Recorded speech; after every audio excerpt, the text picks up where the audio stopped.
नमस्कार प्रिय दर्शकों, आज एक बार पुनः आप सभी के सामने एक ज्ञानवर्धक और एक प्रेरणादायक कहानी लेकर हाजिर हुए हैं। दर्शकों, इन 5 प्रकार की स्त्रियों पर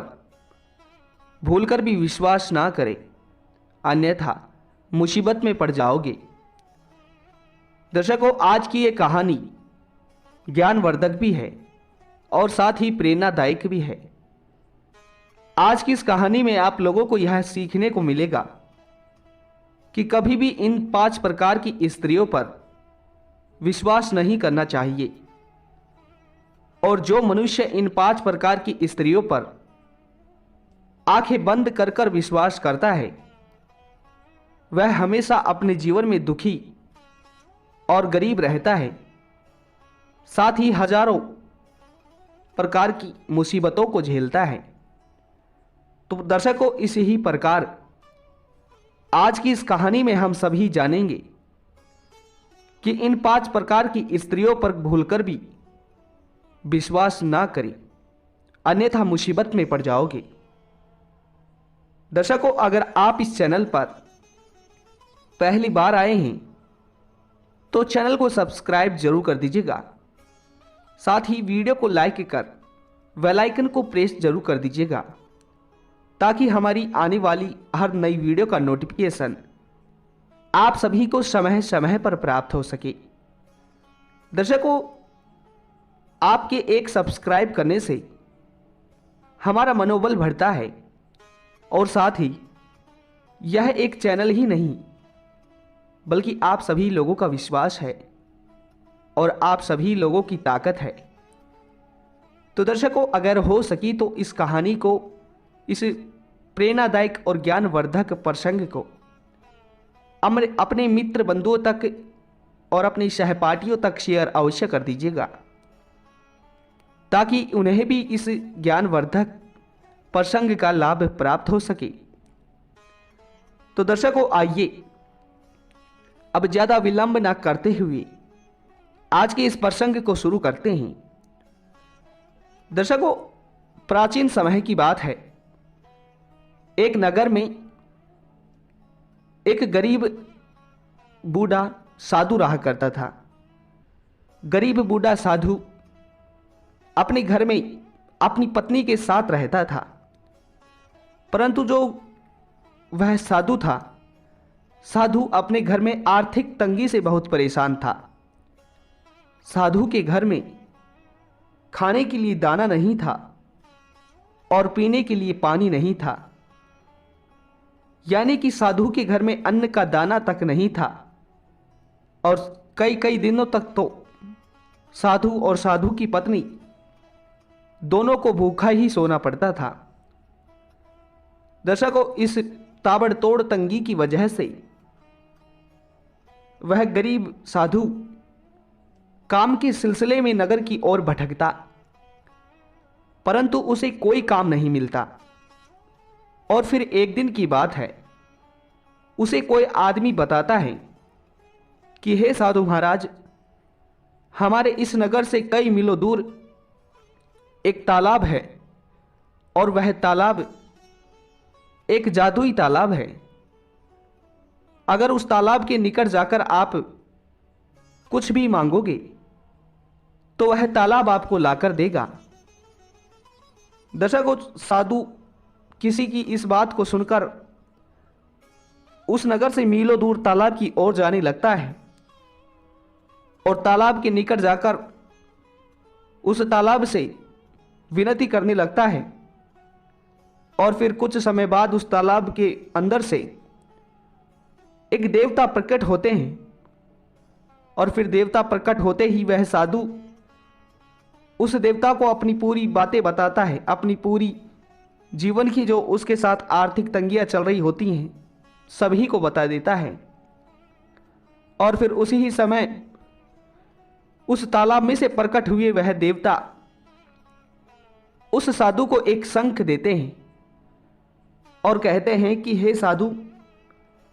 मैं तुम्हें यह एक शंख देता हूं, और इस शंख को तुम अपने घर ले जाकर इससे जो भी मांगोगे तुम्हें वह यह शंख दे देगा, परंतु यह शंख तुम्हें 5 रुपये से ज्यादा कुछ नहीं देगा। दर्शकों, इस प्रकार फिर वह साधु उस तालाब में से वह शंख प्राप्त कर अपने घर की ओर वापस लौटने लगता है और उसे लौटते लौटते शाम हो जाती है। और जैसे ही शाम का समय होता है तो वह साधु सोचने लगता है कि अभी रात बहुत हो चुकी है और रात में चलना शैतान का काम होता है, इसलिए मुझे अब कहीं ना कहीं रुकना चाहिए, विश्राम करना चाहिए। तो दर्शकों, फिर जैसे ही वह साधु देखता है तो उसे एक पास में ही एक हवेली दिखाई देती है। दर्शकों, वह हवेली एक जमींदार की होती है और फिर उस हवेली के दरवाजे पर जाकर जैसे ही वह गरीब साधु उस हवेली के दरवाजे को बजाता है तो वहां से उस हवेली का मालिक जमींदार आता है और जमींदार अपने घर के मुख्य द्वार पर साधु को देखकर बहुत प्रसन्न होता है और उनका आशीर्वाद प्राप्त करता है। उसके बाद में वह साधु उस जमींदार से कहते हैं कि जमींदार जी, मैं बहुत दूर से आया हूं और मुझे बहुत दूर जाना है, इसलिए अभी रात्रि बहुत हो चुकी है, तो मैं आपसे यह आग्रह करता हूं कि आज की रात आप मुझे यहीं विश्राम करना दीजिए। सुबह होते ही मैं यहां से निकल जाऊंगा। दर्शकों, यह सुनकर वह जमींदार बहुत प्रसन्न होता है और यह कहने लगता है कि हे महाराज, हमारे धन्य भाग हो जो हमें आज एक साधु संत की सेवा करने का मौका मिला है। दर्शकों, यह कहकर वह जमींदार साधु को अंदर बुला लेता है और उसके बावजूद उसकी खूब सेवा करने लगता है। और जैसे ही और रात्रि होने लगती है तो वह साधु उस जमींदार से कहता है कि जमींदार जी, अभी शाम हो रही है और मुझे पूजा करनी है, तो मैं आपसे यह आग्रह करता हूं कि आप मुझे पूजा के लिए थोड़े से फूल लाकर दीजिए, इसलिए आपको फूलों की व्यवस्था करनी है। दर्शकों, फिर साधु की यह बात सुनकर वह जमींदार अपनी हवेली के दूसरे कक्ष में फूल लेने के लिए जाता है और जैसे ही जमींदार फूल लेने के लिए जाता है तो वह गरीब साधु सोचने लगता है कि अभी मेरे पास मौका है, क्यों ना मैं उस तालाब देवता के द्वारा दिए गए इस शंख का प्रयोग करूं और मैं देखूं क्या सच में ये पैसे देता है। तो दर्शकों, फिर उस सेठ के जाने के बाद, उस जमींदार के जाने के बाद जैसे ही वह साधु उस शंख को निकालकर शंख से पैसे मांगने लगता है तो शंख उसे झट से 5 रुपए दे देता है। दर्शकों, इस सारी घटना को वही जमींदार और जमींदार की पत्नी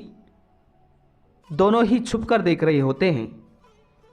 उसके बाद में वह जमींदार सोचने लगता है कि जब यह साधु हमारे घर में पहली बार आए थे, जब कक्ष में आए थे और जब इन्होंने इस शंख को रखा था संभाल कर, तभी मैं समझ गया था कि कुछ ना कुछ करामात इस शंख की है। दर्शकों, उसके बाद में उस जमींदार के मन में लालच आ जाता है और जमींदार सोचने लगता है कि आज कैसे भी करके मुझे इस शंख को प्राप्त करना है। अगर यह शंख मुझे प्राप्त हो जाएगा तो मैं बहुत बड़ा आदमी बन जाऊंगा, इस पूरे नगर में सबसे अमीर हो जाऊंगा। दर्शकों, उसके बाद में वह जमींदार उस साधु को फूल लाकर देता है और साधु पूजा करता है और फिर साधु को भोजन खिलाकर वे सब ही सो जाते हैं और साधु उस शंख को अपने सिराने पर रख लेते हैं। दर्शकों, जैसे ही आधी रात्रि का समय होता है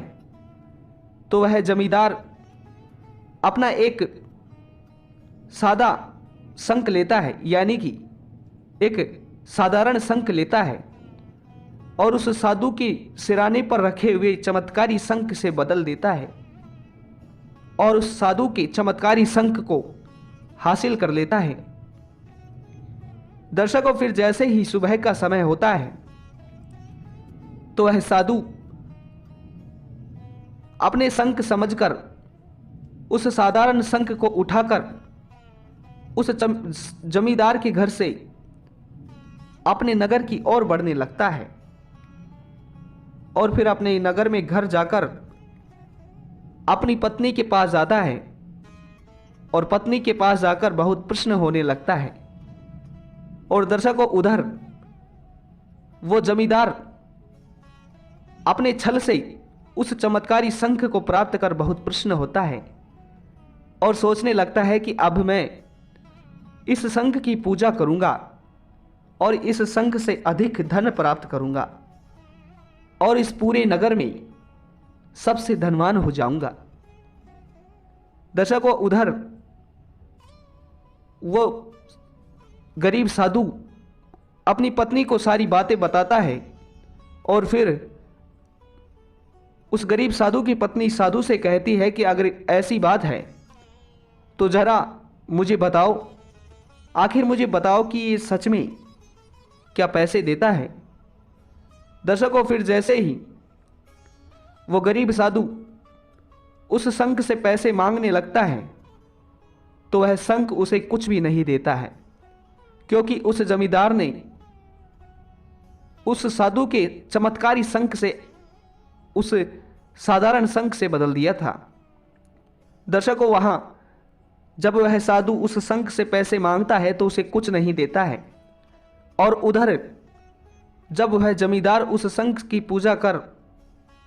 शंख से धन मांगता है तो उस जमींदार को खूब धन मिलने लगता है। दर्शकों, फिर उसके बाद में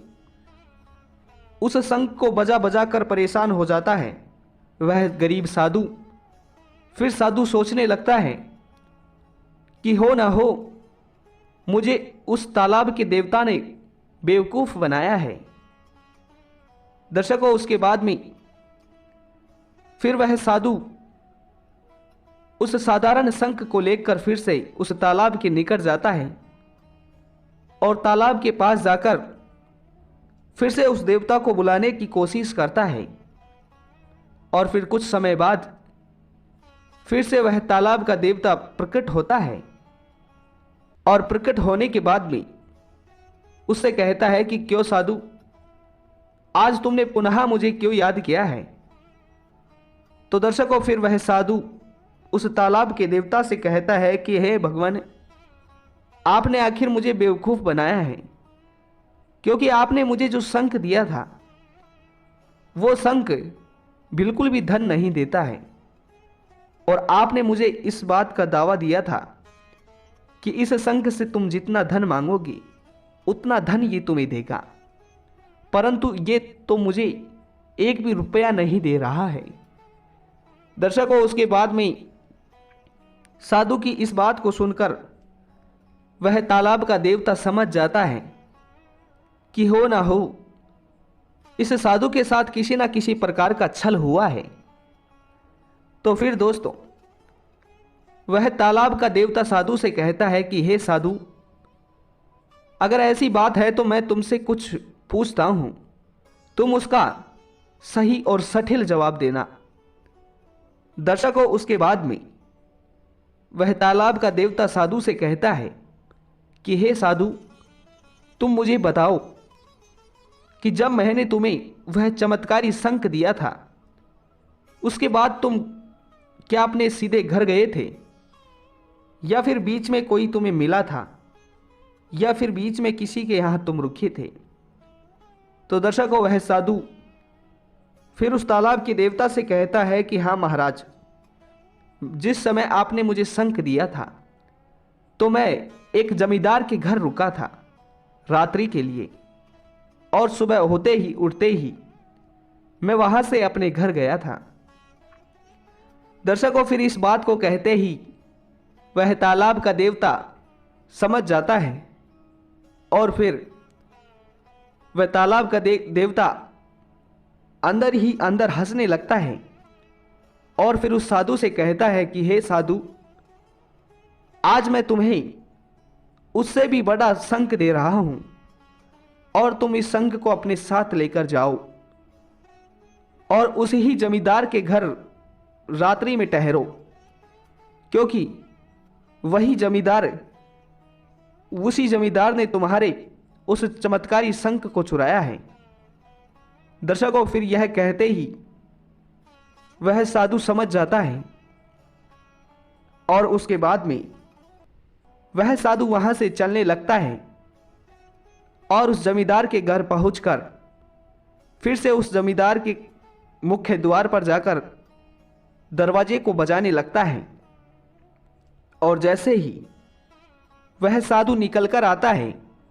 वह जमींदार निकलकर आता है, तो साधु फिर से उस दिन की तरह रात्रि के लिए वहां पर रुकने का आग्रह करने लगते हैं। दर्शकों, जमींदार के साथ साथ उसकी पत्नी भी आई थी, और जैसे ही साधु उसकी पत्नी की ओर देखता है तो पत्नी को देखकर साधु समझ जाता है कि इस जमींदार की जो पत्नी है, यह पत्नी, इसकी पत्नी चरित्रहीन है। क्योंकि दर्शकों, जमींदार की वह पत्नी उस साधु की ओर बार बार देख रही थी, और साधु उसे देखकर समझ चुका था कि इसकी पत्नी के चाल चलन कुछ ठीक नहीं है, और अगर मैं इसका फायदा उठाकर अपने शंख को प्राप्त कर लूं तो ठीक रहेगा। दर्शकों, उसके बाद में वह जमींदार उस साधु का खूब स्वागत करते हैं, उस बार से अलग स्वागत करने लगते हैं, और फिर जैसे ही रात्रि का समय होता है तो वह साधु उस जमींदार की पत्नी के पास जाता है, और जमींदार की पत्नी से कहता है कि मैं तुमसे बहुत प्रेम करता हूं, और मैं तुमसे मिलने के लिए रोज आया करूंगा, परंतु तुम्हें मेरा एक काम करना होगा। दर्शकों, उसके बाद में जमींदार की वह पत्नी उस साधु से कहती है कि क्या? तो साधु कहता है कि अभी मैं कुछ समय बाद पूजा करने वाला हूं, तो पूजा के समय तुम्हें तुम्हारे पति को मेरे पास बिठाना है। दर्शकों, उसके बाद में फिर कुछ क्षण बाद जब वह गरीब साधु पूजा करने लगता है तो उसकी पूजा के करते समय वह जमींदार उस साधु के पास आकर बैठ जाता है, और फिर साधु जब उस तालाब देवता के द्वारा दिए गए बड़े शंख को निकालकर उस शंख से कहता है कि मुझे 5 रुपए चाहिए, तो वह शंख कहता है कि 5 क्यों, 10 मांगो। दर्शकों, फिर 10 मांगता है, तो वह शंख कहता है कि 10 क्यों, 20 मांगो। दर्शकों, फिर 20 मांगता है, तो वह शंख कहता है कि 20 क्यों, 40 मांगो। इस प्रकार जब वह साधु उस शंख से कुछ भी मांगता तो वह शंख उस संख्या को बढ़ाकर मांगने को कहता। फिर वह साधु उस शंख से कहता है कि चलो, अभी मुझे कुछ नहीं चाहिए, मैं कल अपने घर जाकर ले लूंगा। दर्शकों, उसके बाद में वह जमींदार इस पूरी घटना को वहीं पर बैठे बैठे देखता है, तो जमींदार सोचने लगता है कि अरे, ये शंख तो उस पुराने वाले शंख से भी ज्यादा चमत्कारी है, क्योंकि वह शंख तो केवल एक दिन में 5 रुपए देता है और यह शंख एक दिन में 20 मांगने की कहे तो 40 देने को कहता है। दर्शकों, फिर उस बड़े शंख को देखकर उस जमींदार के मन में लालच पैदा हो जाती है और फिर जैसे ही रात्रि का समय होता है तो वह जमींदार उस 5 रुपए देने वाले शंख को उठाता है और उस साधु के पास जाकर उस बड़े शंख को उठाकर उस 5 रुपए देने वाले शंख को रख देता है और उस बड़े शंख को उठाकर अपने घर में छुपा देता है। दर्शकों, फिर जैसे ही सुबह का समय होता है तो वह साधु अपने उस असली 5 रुपए देने वाले शंख को उठा लेता है और समझ जाता है कि जो होना था वो हो गया है, और उस 5 रुपए देने वाले शंख को उठाकर मन ही मन हंसता हुआ अपने घर जाता है और घर जाकर अपनी पत्नी से कहता है कि भाग्यवान, आज मैं एकदम असली और चमत्कारी शंख लेकर आया हूं। दर्शकों, उसके बाद में जैसे ही वह साधु उस शंख को वहां पत्नी के पास जाकर बजाता है तो वह शंख वास्तव में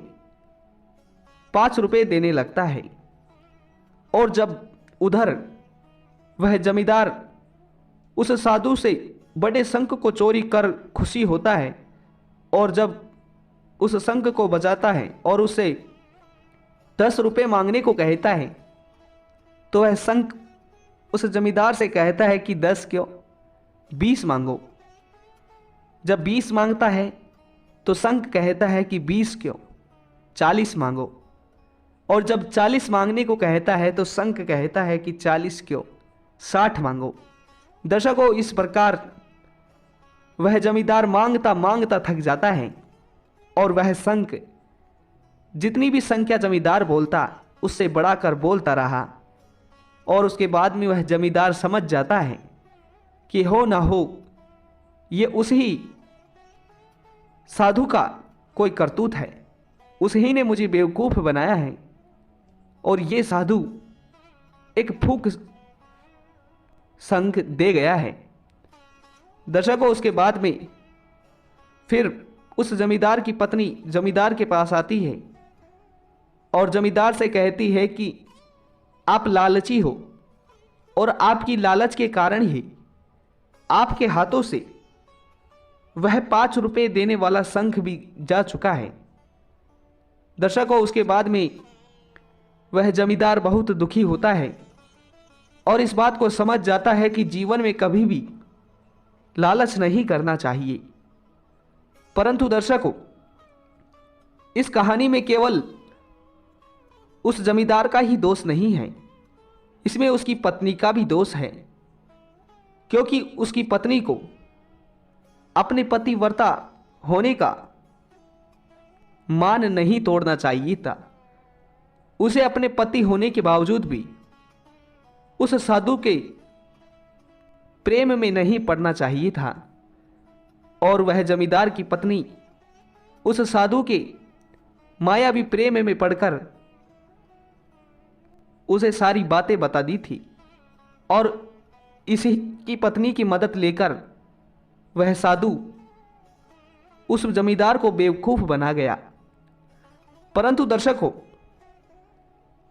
इन 5 प्रकार की स्त्रियों पर भूलकर भी भरोसा नहीं करना चाहिए। अगर आप इन 5 प्रकार की स्त्रियों पर भरोसा करते हैं तो आपकी हालत उसी तरह होगी जिस तरह इस जमींदार की हालत हुई है। दर्शकों, पहली, कभी भी पूजा पाठ न करने वाली स्त्री पर पूर्णतः से विश्वास नहीं करना चाहिए,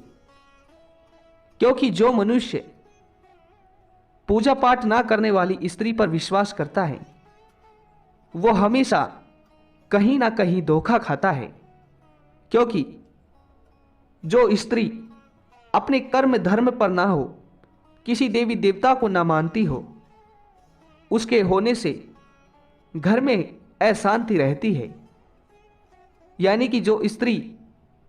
किसी देवी देवता को ना मान सके, वो भला आपको क्या मानेगी। इसलिए कभी भी जो स्त्री पूजा पाठ ना करती हो उस पर विश्वास नहीं करना चाहिए। दर्शकों, दूसरी बात, जो स्त्री दिखने में चरित्रहीन हो, जिस स्त्री के चाल चलन खराब हो, उस स्त्री पर कभी भी विश्वास नहीं करना चाहिए, क्योंकि वह स्त्री विश्वास पात्र नहीं होती है और उस पर विश्वास करते हैं तो उसमें धोखा ही मिलता है। दर्शकों, फिर तीसरी, उस स्त्री पर कभी भी विश्वास नहीं करना चाहिए जो स्त्री आपके सामने आपके होते हुए किसी अन्य पुरुष की बड़ाई करती हो और अन्य पुरुष की बातें करती हो। उस स्त्री पर कभी भी विश्वास नहीं करना चाहिए। दर्शकों, उसके बाद में चौथी, दर्शकों, जो स्त्री मदिरा आदि का सेवन करती हो या फिर किसी भी प्रकार का नशा करती हो, उस स्त्री पर भी कभी विश्वास नहीं करना चाहिए, क्योंकि अगर आप उस स्त्री पर विश्वास करोगे तो वह स्त्री आपको कभी भी मुसीबत में डाल सकती है। और दर्शकों, फिर आखिरी है कि बात बात पर रोने वाली स्त्रियों पर कभी भी विश्वास नहीं करना चाहिए, क्योंकि जो मनुष्य बात बात पर रोने वाली स्त्रियों पर विश्वास करता है वह हमेशा ही उस विश्वास में धोखा खाता है। दर्शकों, इस प्रकार इन 5 प्रकार की स्त्रियों पर कभी भी विश्वास नहीं करना चाहिए। तो दर्शकों, उम्मीद करते हैं कि आप सभी को यह ज्ञानवर्धक और प्रेरणादायक कहानी पसंद आई होगी। तो दर्शकों, यह कहानी आप सभी को कैसी लगी कमेंट बॉक्स में जरूर बताइएगा। साथ ही मिलते हैं अगली वीडियो में। अगर आप चैनल पर पहली बार आए हैं तो चैनल को सब्सक्राइब जरूर कर दीजिएगा, साथ ही वीडियो को लाइक कर दीजिएगा और बेल आइकन को प्रेस जरूर कर दीजिएगा, ताकि हमारी आने वाली हर नई वीडियो का नोटिफिकेशन आप सभी को समय समय पर प्राप्त हो सके। दर्शकों, अगर हो सके तो इस कहानी को अपने मित्र बंधुओं तक अवश्य शेयर कर दीजिएगा, ताकि उन्हें भी इस ज्ञानवर्धक और प्रेरणादायक कहानी का लाभ प्राप्त हो सके। तो दर्शकों, मिलते हैं अगली वीडियो में। तब तक अपना ख्याल रखिएगा। धन्यवाद।